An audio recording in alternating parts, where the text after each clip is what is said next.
안녕하십니까. 신의균의 군사TV 디펜스 브리핑입니다. 오늘도 역시 아주 흥미로운 군사안보 무기 관련 소식 간추려서 브리핑 해드리겠는데요. 우리 정말 자랑스러운 명품 무기죠. K9 자주포.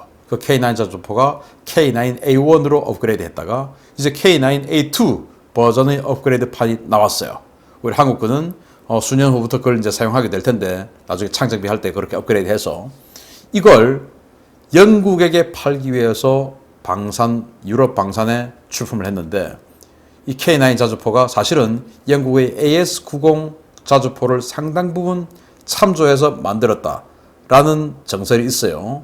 그런데 그 AS90의 후속 모델로 우리 K9A2를 팔기 위해서 갔으니 정말 우리 한국의 방산이 많이 발전했다. 세계를 바다로서 군함으로서 제패했던 영국에게 우리 군함 팔았죠. 이제는 우리가 참조했던 그 영국의 AS90 후속 모델로 우리 K9이 선정될 가능성이 아주 높다라는 소식 알려드리면서 또 이란이 정말 안구에 습기 차는 행동을 하고 있는데 함대라고 하는 이란 항공모함 함대 한번 보겠습니다. 이란이 자국 해외 원정 전단의 성공적인 해외 전개 임무를 자축하는 행사를 갖고 대대적인 내부 선전에 나섰다는 소식입니다. 미국과 영국이 항모 전단을 통해 하고 있는 해외 원정 작전을 흉내내는 모양인데 우습다 못해 속된 말로 안구에 습기가 찰 정도로 짠합니다. 지난 5월 출항했던 이란 해군의 제75 함대가 4개월간의 대서양 전개 임무를 마치고 명예롭게 귀환했다고 이란 관영 파스 통신 등 매체들이 현지 시각 9월 11일 일제히 보도했습니다. 이번 귀환식에는 이란 최고 지도자 아야톨라 알리 하메네이가 직접 축전을 보내 이들의 노고를 치하하며 오늘 신께 감사드린다. 이란 이슬람 공화국의 군대는 영광스러운 이슬람 혁명의 고귀한 대의를 위해 싸울 준비가 되어 있는 통찰력이 있고 헌신적이며 지칠 줄 모르는 스태프들과 함께 현장을 지키고 있다. 라며 귀환 장병들을 격려했습니다. 이란은 해군의 제75 함대는 페르시아만과 호르무즈 해협, 오만해의 완전한 해상 통제를 달성한 것은 물론 인도양과 남대서양, 북대서양을 횡단하며 전력투사와 해양 거부 임무를 수행하며 45,000km에 달하는 거리를 항해하며 집으로 돌아왔다. 라고 이는 최근 이란의 안보 우려에 대한 합리적 전략적 대응으로 해양 거부, 해양 통제, 전력 투사는 향후 미국에 대응하기 위한 전략적 시위라고 자평했습니다. 이번에 함대를 구성한 전력은 이란이 자체 개발에 건조한 2,500톤급 구축함인 샤한드함과 12만 3천 톤의 원정 지원한 마크란 함인데요. 이들은 실제로 중동 일대 해역을 항해하고 희망봉을 돌아 대서양 일대를 항해하고 영국 인근의 도버 해협을 통과하는 등 지난 4개월간 광폭 행보를 보이고 이란의 군사력을 과시했습니다. 이란은 앞으로도 이런 해외 원정 전력의 파견을 계속하겠다고 밝혔는데요. 2,500톤짜리 소형 호위함과 유조선을 개조한 선박으로 항모전단 흉내를 내며 세를 과시하는 이란. 과연 자신들의 진지하게 하고 있는 이런 행동들이 외부 세계에서 얼마나 비웃음을 살지는 생각 안 하는 모양입니다. 이게 이란 함대입니다. 75 함대 전체 전력인데 여기 보시면 유조선을 개조한 12만 3천 톤짜리 군수지원함이에요. 그냥 유조선이었어요. 그리고 이게 2,500톤짜리 호위함인데 이 두 척을 가지고 함대라고 이야기를 해요. 자, 그러면서 정말 좋은 말은 다 하시네. 해양 거부, 해양 통제. 그러니까 해양 통제라고 하는 것은 제해권을 일정한 영역 내에서 제해권을 잡았다라는 것이거든요. 그러니까 페르시아만, 호르무즈 해협, 그리고 오만만. 그러니까 이란 근처 전체를 통제한다. 즉 자신들이 완전히 장악했다. 바다를. 그런데 그 호르무즈 배 안에 미국의 함대가 있죠. 항모 하나 계속 들락날락 하는데 그것도 다 필요 없고 이 75 함대가 미국의 항모 전단까지도 다 제압하는 5함대까지도 제압하는 해양 통제를 완전히 이룩했고 그리고 유럽까지 도버 해협을 거쳐서 이 북해까지 전부 전력 투사를 또 해봤고 그러면서 그 과정에서 유럽에서 또 미국에서 대서양을 통해서 결국은 또 그 이란 쪽으로 오니까 그 대서양에서 뭔가 이란 쪽으로 중동 쪽으로 진출하는 유럽의 그리고 미국의 전력을 차단하는 이런 해양 거부까지도 달성했다라고 하는데 도대체 이 전력 가지고 2,500톤짜리 군함 한 척 가지고 그걸 달성했다. 라고 하는 게 정말 참 황당하기도 하고, 또 이런 모습들을 보면서 이란은 북한하고 좀 다릅니다. 이란은 그래도 SNS를 하고 다 하거든요. 그럼 이 이란에도 밀리터리 매니아들이 있고 한데 이거 보고 이걸 함대라고 하면서 이 함대를 가지고 해양 통제를 하고 해양 거부를 하고 라고 했다라고 한다고 하면은 이란의 네티즌들이 이걸 보고 야, 우리 자랑스럽다라고 하겠냐라는 것이죠. 물론 전부 다 국내 정치적인 메시지를 하려고 국내 정치적으로 활용하려고 하는 그런 원고이겠습니다만은 이란은 북한과 달리 완전히 통제된 그런 사회는 아니기 때문에 오히려 정치적으로 마이너스가 되지는 않을까. 과거에 카헤르 313 무슨 뭐 우주전투기처럼 만들어가지고 미국 F-35 때려잡는 스텔스 전투기다라고 했는데 비행도 제대로 못하고 실제로 보여줬다고 주장했던 그 비행은 컴퓨터 그래픽이었고 이거 이란 네티즌들이 다 밝혀낸 거거든요. 오히려 마이너스가 아닐까라는 생각하는데 참 이란 짠합니다. 어쨌든 국제 질서 속으로 다시 돌아오기 바랍니다. 두 번째입니다. AS-90을 대체하는 영국 육군의 차세대 자주포 사업에 출사표를 던진 우리나라의 한화 디펜스가 영국 현지에서 열린 방위산업 전시회에서 K9A2 자주포를 공개한다는 소식입니다. 부디 승전보가 울려 퍼지기를 기원합니다.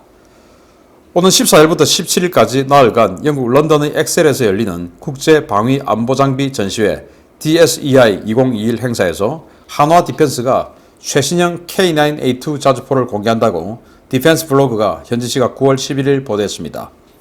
이번 행사는 전 세계 70개국 1600개 업체가 참가하는 유럽 최대 방산 전시회 중의 하나인데요. 한화 디펜스는 현재 영국 자주포 사업에 출전하기 위해 K9A2를 현지로 보내 전시 준비를 마친 것으로 알려졌습니다. K9A2는 연평도 포격 도발을 겪으며 얻은 교훈을 반영해 환골 탈퇴 수준의 개량이 적용된 K9 시리즈의 최신 개량형으로 우리 군이 2027년부터 창정비 형태를 통해 도입할 예정인 화포인데요. 전반적인 성능이 한때 세계 최강의 자주포로 평가되던 미국의 차기 자주포인 크루세이더와 거의 같은 수준으로 알려졌습니다. K9A2는 자동화 시스템을 대폭 도입해 포탑을 사실상의 반무인 포탑으로 바꾸고 장전 장치와 주태 복자기, 주포와 사격 통제 장치 등을 개량해서 현행 3분간 6발에서 8발의 발사 속도를 10에서 12발 정도 수준으로 끌어올리는 것은 물론 전술 C4I 체계와 연동해 포탑을 원격으로 제어하는 기술도 적용될 예정입니다. 영국은 현재 116문의 신형 자주포를 도입하는 사업을 진행하며 오는 2025년 최종 사업자를 선정할 예정인데요. K9A2는 경쟁작인 독일의 PZH-2000, 또 독일 라인메탈의 HX3, 스웨덴 BAE 보포스의 아처 자주포를 압도하는 성능을 갖추고 있어 정치적 고려나 이변이 없는 한 이번 사업은 K9A2의 무난한 승리가 될 것으로 기대됩니다. 야, 우리 K9 이게 사실 포탑하고 차량하고 이거 만들 때 영국의 AS-90 많이 참조했다고 하죠. 그래서 폴란드가 자기애들 차기 자주포 만드는데 영국의 AS-90 가지고 하려고 하다가 이거 뭐 도저히 성능이 안 나와서 그 포탑은 영국 AS-90 참조해서 만들었고 차량은 이 AS-90하고 K9이 연동이 되니까 화환이 되니까 그래서 우리 K9 자주포의 차체를 가지고 가서 폴란드가 자주포 만들었죠. 그 정도로 우리가 AS-90을 참조했는데 이제 AS-90이 노후되어 가지고 이걸 이제 개량해야 된다. 그런데 개량 비용을 한번 견적을 받아보니까 영국이 워낙 인건비 비싸고 하니까 이 개량을 하는 비용이 새 거 사는 것보다 못하다. 그래서 차라리 이 돈이면 새 거 사자. 이렇게 된 거예요. 그래서 새 자주포 사는 사업을 116문짜리 꽤 큰 사업이죠. 이걸 이제 하게 되는데 여기에 독일 2개 업체, 그리고 스웨덴 업체, 그리고 대한민국의 K9A2 참가하는데 독일의 PZH-2000은 뭐 자타공인한 전 세계 최강의 자주포였죠. 그런데 이제 나온 지 오래되고 개량이 없습니다. 왜냐? 너무 비싸니까 뭐 다른 나라가 잘 사지도 않고 독일 육군은 완전히 쪼그라들어서 이걸 가지고 개량하기에는 몇 대 안 되니까 너무 비싸고 해서 그냥 처음 그대로 처음처럼 쓰고 있어요. 그런데 우리 한국은 육군이 1000대가 넘는 K9 쓰고 있죠. 그리고 전 세계 지금 많은 나라들이 K9을 사갔죠. 이러니까 규모의 경제가 완전히 형성돼서 운영 유지비 싸죠.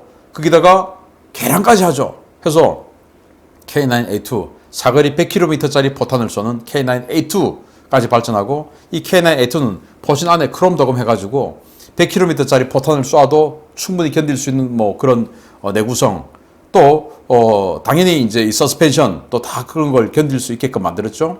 또 풀 디지털 그리고 지금 K9은 5명이 조종을 하는데 여기는 운영 요원이 3명 그러니까 포반장 그리고 포수 조종수 이렇게 3명만 있으면 사용할 수 있게끔 만들었죠. 요즘 뭐 인력이 워낙 다 돈 아닙니까?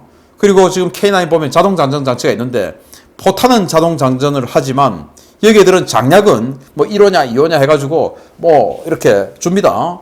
그래서 그 장약을 주는 또 이 포수 보조가 또 있는데 이제 그런 장약까지도 전부 자동 장전 하니까 이제는 포수와 조종수만 있으면 되는데 그래도 포반장 있어야 되니까 포반장까지 해서 3명 원래는 2명만 있으면 되는데 그래서 3명으로 2명의 인력을 또 줄이니까 또 좋죠.